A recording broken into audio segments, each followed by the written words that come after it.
डोना थापाको यो पोस्ट र झापा एफसीको यो म्यानेजरको स्टेटमेन्ट त सायदै सुन्नुभएको छ होला र यदि सुन्नुभएको छैन र यो पोस्ट पनि देख्नुभएको छ भने यो बारेमा चाहिँ प्रस्ट्याउने र यसको पछाडिको ब्याकग्राउन्ड चाहिँ के रहेको छ र हु इज मिस्टर लामा भन्ने बारेमा चाहिँ हामी यो बारेमा चाहिँ खुलदुल गर्नेछौँ र सँगै हिजो बेलाका भएका युसिएलका म्याचमा चाहिँ जहाँ चाहिँ खेलिसकेपछि युसिएलको लागि हामीले सेमिफाइनलिस्ट दुईटा टिम पाइसकेका छौँ जहाँ बार्सेलोना र पिएसजी यो बारेमा पनि समग्र रूपमा कुरा गर्नेछौँ भने आज बेलुका चाहिँ जुन चाहिँ आर्सेनल भर्सेस रियल म्याड्रिड अहिले फुटबल वर्ल्डको सबैको माइन्ड तानिरहेको छ र यो म्याचको पनि थोरै बारेमा यो भिडियोमा नै चर्चा गर्नेछौँ र सबैभन्दा पहिला हाम्रो टपिक रहेको छ जुन चाहिँ डोना थापाको यो टपिक र जुन चाहिँ झापा एफसीको कोचले दिएका यो भनाइपछि चाहिँ कति चर्चेको छ र कति सोसल मिडिया तातिरहेको छ भन्ने कुरा र डोना थापाको यो जुन चाहिँ नेपाली फुटबलको बारेमा बोलेको यो पहिलो भने पोस्ट होइन जहाँ चाहिँ उनले यति थुप्रै पोडकास्टमा बोलेका छन् यति धेरै युट्युब भिडियोमा बोलेका छन्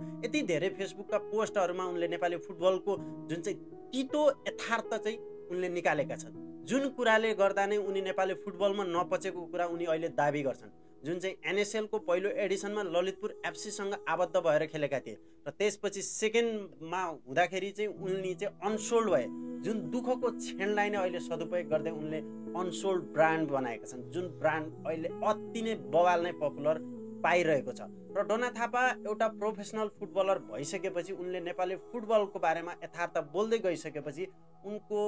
नेपाली फुटबल कम्युनिटीमा खासै राम्रो बनेन जुन कुराले गर्दा पनि उनी नेपाली फुटबलबाट बाहिरको कुरा पब्लिकको पनि अनुमान त्यही छ भने डोना थापाले पनि त्यही कुरा नै दाबी गर्छन् र त्यसपछि डोना थापाले चाहिँ नेपाली फुटबलबाट बाहिरिसकेपछि तर पनि नेपाली फुटबललाई निहालिरहेका छन् र नेपाली फुटबलको बारेमा बोलिरहेका छन् र नेपाली फुटबलका कुरीति बारेमा बोलिरहेका छन् जुन कुरामा चाहिँ अहिले जुन चाहिँ नेपाली फुटबलमा जो आबद्ध छन् जुन कुरा साँचो नै हो जुन चाहिँ नेपाली फुटबलको डाउनफल देखिसकेपछि डोना थापाको चाहिँ जुन चाहिँ एक्सपोज गरेका स्टेटमेन्टमा चाहिँ सहमत भइरहेको र यही क्रममा चाहिँ डोना थापाको भाइ एरोन थापा जुन चाहिँ सोसल मिडियामा अहिले छोटे भनेर चिनिन्छ र उनका भाइ पनि फुटबलमा नै आबद्ध भए तापनि उनलाई चाहिँ डोना थापाको भाइ हो भन्ने तरिकाले चिनिन्छ र यो भन्दै गर्दा जुन चाहिँ डोना थापाको भाइ हो भन्दै गर्दा उसलाई चाहिँ स्टार्ट गराउनै पर्ने र डोना थापा भएकै कारणले गर्दा स्टार्टिङ 11 मा नहुनु पर्ने भन्नु दुईटै कुरा चाहिँ यथार्थ पनि होइन र जुन सत्यमा पनि आधारित होइन र कोचको एउटा भूमिका हुन्छ कुन प्लेयरलाई खेलाउने कुन प्लेयरलाई नखेलाउने कुन प्लेयर चाहिँ रोटेसनमा ल्याउँदा राम्रो हुन्छ कति बेला ल्याउँदा राम्रो हुन्छ र कुन प्लेयरको आवश्यकता कतिखेर हुन्छ त्यो अनुसार चाहिँ कोचले हाल्ने एउटा अधिकार हुन्छ र त्यो अधिकार हुँदाहुँदै पनि एरोन थापाको बारेमा चाहिँ जुन झापा एफसीको म्यानेजरले बोले त्यसपछि चाहिँ यो बबन्डर मच्चेको र त्यसपछि जुन चाहिँ एरोन थापाको एनएसएलको यात्रा कुरा गर्नुहुन्छ भने एनएसएलमा सबै अप्सन सकिसकेपछि जुन चाहिँ लास्ट समयमा झापा एफसीले एरोन थापालाई एज अ अप्सनको रूपमा लगेको थियो जब चाहिँ एरोन थापालाई अनुबन्धित गर्दै एनएसएलको हाइप पनि अति क्रेज नै थियो किनकि एरोन थापाको जुन चाहिँ TikTok each and every social मिडियामा उनका क्लिप यति धेरै भाइरल भएका थिए जुन कुरा नै छोडिदिनुहोस् जुन कुराले गर्दा पनि एभ्री नेपाली फुटबल फ्यानको मनमा एउटै थियो एरोन थापा खै त एरोन थापा एनएसएलमा ल्याउनु पर्यो एरोन थापा भनेको खत्रै पोटेन्सियल भएको प्लेयर हो भन्ने जस्तो कुरा थियो त्यो पछि अनुबन्धित भइसकेपछि सबैको मनोकांक्षा पुरा भयो जस्तो पनि भयो र एनएसएलले पनि हाइप पायो र एनएसएलमा हाइप पाइसकेपछि उनी अनुबन्धित भइसकेपछि सबै नै खुसी थिए र एक्सपेक्टेसन के थियो झापा एफसीले चाहिँ एरोन थापालाई स्टार्टिङ 11 मा ल्याऊ तर यहाँ त्यो कहानी रहँदैन जहाँ चाहिँ झापा एफसीले अहिलेसम्म 5 वटा म्याच खेलेको छ र 5 वटा म्याचमा 4 वटा म्याचमा एज अ सब्स्टिट्युट प्लेयरका रूपमा एरोन थापाले टाइम पाएका स्टार्टिङ 11 को त कुरा छोडिदिनुहोस् स्टार्टको कुरा छोडिदिनुहोस् उनले एज अ सब्स्टिट्युट प्लेयरको रूपमा उनले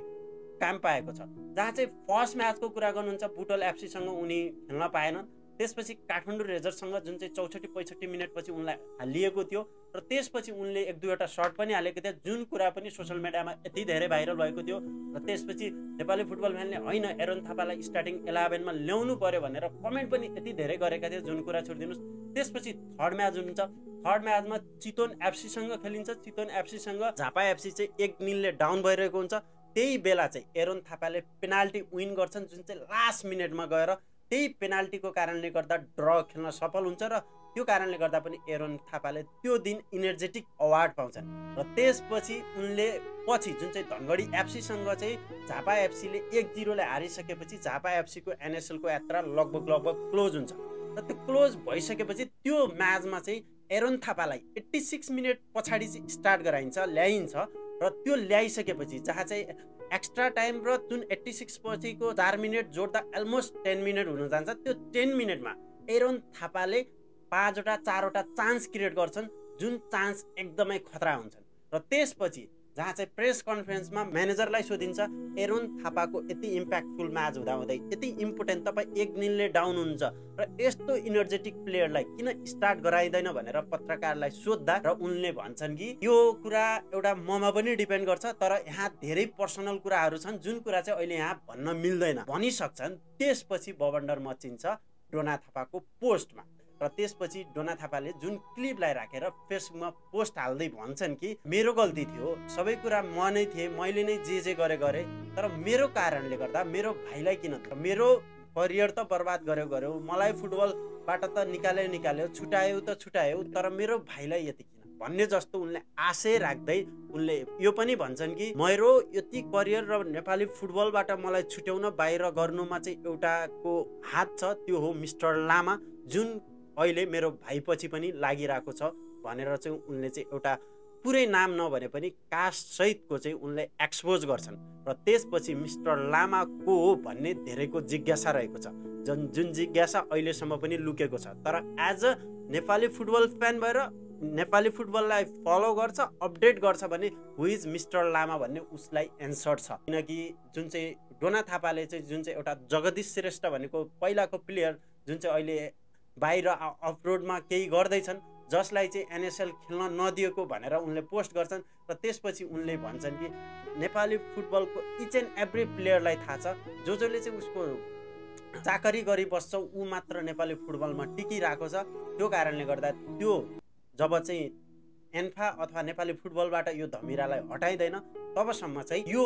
नेपाली फुटबललाई विकास भएको देख्न सकिँदैन भन्ने जस्तो कुरा गर्छ। र यो कुराबाट जुन चाहिँ म्यानेजरको कुरा, जुन चाहिँ हामीले यो पर्सनल रिजन हो, यो पर्सनल रिजनलाई अहिले नै भन्न मिल्दैन भन्ने जस्ता कुरा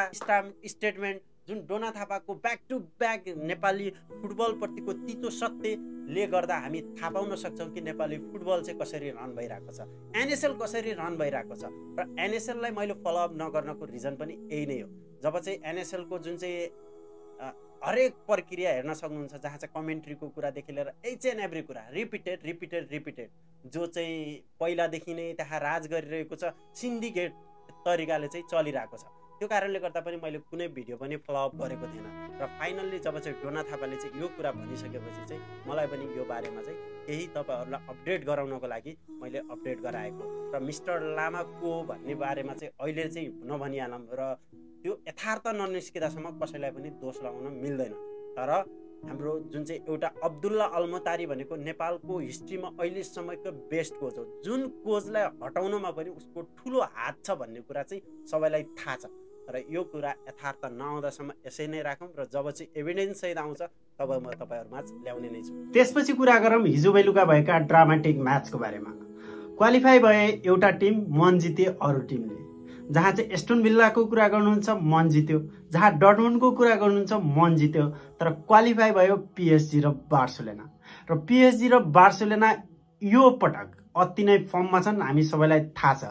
तर हामीले सोचे भन्दा अनएक्सपेक्टेड रिजल्ट त आयो जुन सेकेन्ड लेगमा। र च्याम्पियन लिगमा 2 लेग टाइममा होम एडभान्टेज के हुन्छ, होम एडभान्टेजले कति फरक पार्छ, होम एडभान्टेजको एटमोस्फियरले कति फरक पार्छ, त क्राउडले कति असर पार्छ र प्लेयरको मेन्टालिटीले कति असर पार्छ भन्ने कुरा पर्फेक्ट इक्जाम्पल चाहिँ हिजो लिन सक्नुहुन्छ। जहाँ चाहिँ बार्सेलोना र डर्टमुन्डको कुरा गर्नुहुन्छ भने बार्सेलोनाले डर्टमुन्डलाई आफ्नो होममा 4-0 ले हराएको थियो र त्यो पनि बार्सेलोना यो सिजनमा अति नै फर्ममा छ। या त 2025 मा त कसैले हराउने त सोचेका पनि थिएनन् र त्यस्तो अवस्थामा जुन 4-0 को कहानीमा र बार्सेलोनालाई 3-1 को कहानी बनाउला भनेर कसैले पनि सोचेको थिएन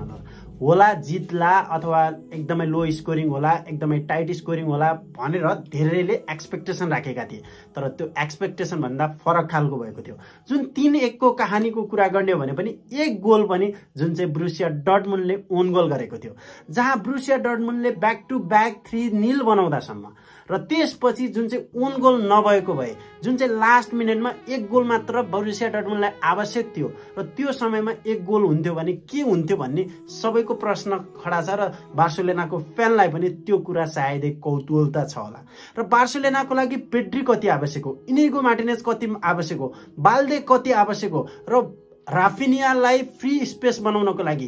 कति चाहिँ बाल्देको भूमिका छ भन्ने कुरा हिजोको म्याचबाट प्रस्टिन सकिन्छ। र त्यसपछि एउटा प्रश्न र एउटा मनको कौतूहलता, यदि तपाईँ 4-0 डाउन हुनुहुन्छ, 4-0 लिड गर्नु भएको छ र त्यसमा पनि तपाईँ हाइलाइन खेल्न जरुरी छ र तपाईँ हाइलाइन खेल्नुहुन्छ, हाइलाइन खेलेर पनि तपाईँ मेन्टेन गर्न सक्नुहुन्न र त्यसपछि यो प्रश्न खडा हुन्छ रोनाल्ड आराहुमा। र त्यो कारणले गर्दा हिजोको म्याचमा बार्सेलोनाको तर्फबाट कुनै पनि आहा भन्ने खालको प्रदर्शन नै थिएन र यो खालको प्रदर्शन हामी बार्सेलोनाबाट एक्सपेक्टेसन राख्दैनौँ। तर बार्सेलोनाले 2025 को अनबिटनको जुन एउटा ट्यागलाई हटाउन सफल भयो, जुन बोरुसिया डर्टमुन्ड बार्सेलोनाकै अगेन्स्टमा गिरासेको जुन चाहिँ एउटा हामीले ह्याट्रिक देख्न पायौँ, ती सम्पूर्ण कुराले गर्दा अभियसली एउटा बार्सेलोनाको फ्यान पनि सायदै खुसी हुनुहुन्थेन होला र हिजो म्याच सकिसके पनि कोच पनि खुसी थिएनन् र प्लेयर पनि खुसी थिएनन् र एक्सपेक्टेसन सायदै फरक राखेका थिए होला। तर उनीहरू यो म्याच खेल्दाखेरि एकदमै प्रेसर विहीन भएर खेलेका थिए, तर जुन खालको रिजल्ट आयो उनीहरू खुसी भने थिएनन्। र त्यसपछि सायदै तपाईँ बार्सेलोनाको फ्यान भएर पनि हिजोको म्याचबाट तपाईँ खुसी हुनुहुन्थेन होला। तर यो म्याच हारिसके पनि तपाईँ एउटा 6 वर्षपछि एउटा हिस्टोरिक रिपिट भएको छ। 6 वर्षपछि तपाईँ सेमी फाइनल खेल्दै हुनुहुन्छ, त्यसलाई गर्व गर्नुपर्छ, त्यसलाई तपाईँले अप्रिसिएट गर्नुपर्छ र यो कुराले गर्दा बार्सेलोनाले एउटा लेसन पनि सिकाएको छ र ब्याक टु ब्याक जितेको कारणले गर्दा पनि कतै न कतै त्यो बार्सेलोनाको जुन चाहिँ आफ्नो कमी कमजोरीलाई केलाउन भुल्थ्यो होला र अब हिजोको म्याच हारिसकेपछि जुन कुरालाई कमी कमजोरीलाई केलाएर सायदै सेमी फाइनलमा अझ एक्स्ट्रा भर्जन ल्याएर आउने चान्स चाहिँ एउटा क्रिएट भएको छ, जुन चाहिँ माहौल देखिएको छ। र हिजोको म्याचमा जुन चाहिँ रफिनियाले खासै राम्रो इम्प्याक्ट पार्न सकेन, लेवान्डोस्कीले पार्न सकेन र त्यसपछि फर्स्टमा आएर फरान टोरेजले जुन तरिकाले एउटा भूमिका देखाउँथ्यो, जुन देख्न पाइएन, 1v1 को सिचुएसनलाई कन्भर्ट गर्न सकेन, ती सम्पूर्ण कुराहरू भनेका जुन कुरालाई चाहिँ एउटा केलाउने चाहिँ एउटा मौका पाएको छ बार्सेलोनालाई। र एनीवे सेमी फाइनलमा प्रवेश भएको छ र त्यसको लागि धेरै धेरै बधाई छ बार्सेलोनालाई। र त्यसै गरी एस्टन विल्ला र तपाईँ पिएसजी को कुरा गर्नुहुन्छ भने पिएसजीले पनि आफ्नो होममा 3-1 को कहानी बनाएको थियो एस्टन विल्लालाई र त्यसपछि हिजोको म्याचमा जुन चाहिँ 3-2 को कहानी बनायो एस्टन विल्लाले, जुन चाहिँ एस्टन विल्लाले आफ्नो होममा 2-0 को कहानी थियो र 2-0 को कहानी जुन चाहिँ पिएसजी यो समयमा अति खतरा खेलिरहेको छ, जुन इच एन्ड एभ्री प्लेयरमा जुन त्यो ब्लड देखिन्छ, जुन चाहिँ पिएसजी को एउटा ड्रिम प्रोजेक्ट हो र त्यस्तो अवस्थामा पनि जुन चाहिँ एस्टन विल्लाले जुन खालको कमब्याक देखायो नि एक्सेप्सनल क्या। जुन एस्टन विल्ला च्याम्पियन लिगकै अन्डररेटेड टिम हो, जुन अन्डररेटेड टिमले जुन चाहिँ टप 8 मा आएर फिनिस गर्यो टेबलको र त्यसपछि यो जुन चाहिँ क्वार्टर फाइनलको यात्रासम्म पुग्दासम्म पिएसजीलाई फेस गरेर एउटा राम्रो खालको विदाई दिएको छ र एउटा इन्टरटेनमेन्ट फुटबल देखाएर चाहिँ एस्टन विल्ला विदाई भएको छ। त्यो कारणले गर्दा पनि एस्टन विल्लाले मन भने जितेको छ। र त्यसपछि पिएसजी को कुरा गर्नुहुन्छ भने पिएसजीले प्लेयरलाई पनि त्यति नै फ्री स्पेस दिएको छ। तँलाई ड्रिबल गर्न मन लाग्छ ड्रिबलिङ गर, सलाइड हान्न मन लाग्छ सलाइड गर, तँलाई थ्रेड दिन मन लाग्छ थ्रेड दे र तँलाई जे गर्न मन लाग्छ त्यो गर भन्ने तरिकाले चाहिँ यो पटक चाहिँ ट्रेन छन् र त्यो कारणले गर्दा फ्री भएर चाहिँ पिएसजी को प्लेयरहरू खेल्न पाइरहेको छन्। तपाईँ मेन्डीको कुरा गर्नुहोस्, तपाईँ हाकिमीको कुरा गर्नुहोस्, फुल ब्याक गएर उनीहरूले अट्याकिङ गरिदिन सक्छ, फुल ब्याक गएर उनले गोल हान्न सक्छ, जहाँ तपाईँको मिडफिल्डर गएर तपाईँको अट्याकिङ हानिदिन सक्छ, जहाँ टार्गेट हानिदिन सक्छ, मिडफिल्ड गएर सर्ट हान्न सक्छ, जुन कुरा चाहिँ अन्य क्लबमा चाहिँ त्यति फ्री दिएको हुँदैन। जहाँ चाहिँ जस्तै तपाईँ बार्सेलोनाको कुरा गर्नुहुन्छ लमिन एमाललाई छक्याउन ड्रिबलिङ गर्न र त 2-3 जनालाई त एक्सपोज गर्न सक्छस् भने त्यो छुट दिएको हुन्छ, तर त्यही कुरा भने पेड्रीलाई दिएको हुँदैन, त्यही कुरा चाहिँ फ्रेङ्की डियोङलाई हुँदैन। तर पिएसजीमा त्यो सबै कुराहरू चाहिँ फ्री दिएको छ। त्यो कारणले गर्दा पिएसजीले पनि राम्रो खेलेर चाहिँ सेमी फाइनलमा प्रवेश गरिसकेको छ। र त्यसपछि कुरा गरौँ आज भने important match real Madrid versus Arsenal, जुन म्याचले अभियसली एकदमै खतरै भएको छ। आज कि त वार कि त पार हुनेवाला छ, किनभने आज यदि रियल म्याड्रिडले कमब्याक गर्छ भने एउटा च्याम्पियन लिगको हिस्टोरीमा अर्को कमब्याकको एउटा लिस्ट थपिनेछ र त्यसपछि कमब्याक गरिसकेपछि च्याम्पियन लिगको हाइप अझ क्रेजी हुनेवाला छ र त्यसपछि आज यदि च्याम्पियन लिग हार्यो भने 0 युसिएल भर्सेस 15 युसिएल्सको ट्रोल भने सामना गर्नुपर्ने छ। र आज मैले हिजोकै म्याचमा भनिहालेँ, हिजोकै भिडियोमा भनिहालेँ, आज जे हुन्छ एकदमै माइन्डसेटले हुन्छ र त्यो कारणले गर्दा आशा गरौँ as a real Madrid fan भएर, एज अ किङ म्याड्रिडको भएको कारणले गर्दा हामी होप राखौँ रियल म्याड्रिडले आजको म्याच जितोस् भनेर। र मेरो प्रिडिक्सन चाहिँ 3-1 को रहेको छ र 3-1 मात्र निकाल्यो भने हामी क्वालिफाई हुँदैनौँ, तर हामी जति चाहन्छु 4, तर मेरो प्रिडिक्सन चाहिँ 3-1 को रहेको छ। र तपाईँको प्रिडिक्सन के रहेको छ कमेन्टमा गएर कमेन्ट गर्नु होला। जय फुटबल।